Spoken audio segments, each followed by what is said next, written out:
Good morning, everyone. My name is Jean-Marc Dubus. I'm senior expert in Valeo, working in Valeo for 32 years now, and working on permanent magnet and electrical machines. Valeo provide 1/3 of cars with electrical machine, and we are the first, I would say, electrical machine maker for automotive application and new mobility. So today we will discuss about the solutions for electric drive. Solutions will involve trade-off. There is no single solution for all applications. There is solution on electrical machine, the size, the weight, the efficiency, the torque and the speed. And somehow, as we will talk about permanent magnet, we have also trade-off with thermal stability, remanence, coercivity, cost, and availability. So we are still working on two ways of improvement: magnet properties and associated process, and electrical machine design. In order to do so, to compare some different machine topology, we will use the merit factor, Kp. It was given by, in Newton meter, by the root square of losses at low speed. And we will compare some different machine technologies with a stator outer diameter of 144 millimeter and an active part length of 70 millimeters, the whole at 25-degree room temperature. So when you run the calculation of the stall torque versus losses, you could see that, okay, the permanent magnet machine is able to provide 55 Newton meter with 800 watt losses. So means the Kp is 1.94. If we have the same permanent magnet machine, but at that time with flux weakening, the Kp decrease a little to 1.66. If we go to wound synchronous, the Kp will also decrease to 1.14. Optimized clopole, 1.1. But for optimized clopole, we cannot use a 70 millimeter active part length.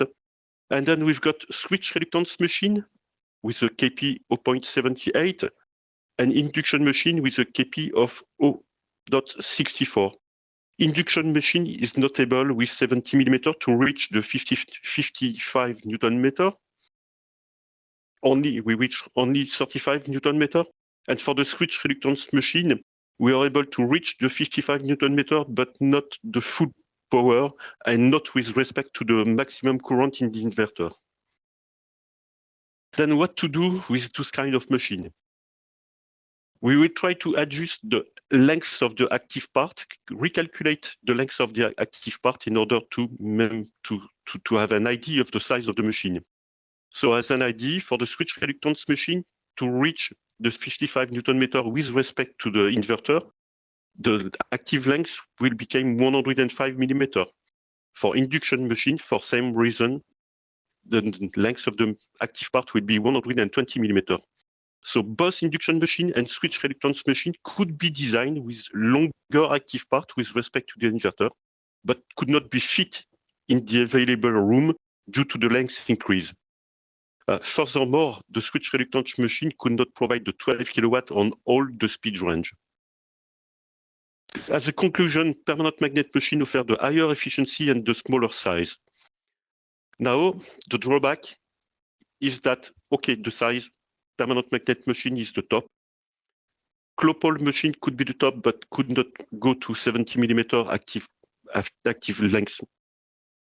Cost now, neodymium iron boron magnet, the cost is very variable. Induction machine, switch reluctance machine is the cheapest one, but they have a big issue with the noise. So as a conclusion, permanent magnet machines offer the smaller size, but at high cost or variable cost.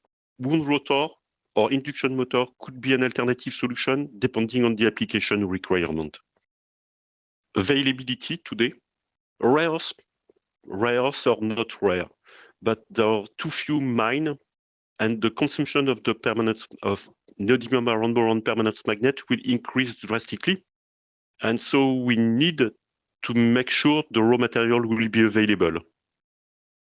Consumption of neodymium iron boron magnet will be multiplied by 4 or 5 in 10 years, due also to the fact that windmills offshore windmill will use a lot of neodymium iron boron magnet, mainly for offshore, due to the fact that for offshore you cannot maintain easily the windmill. Thanks for your attention.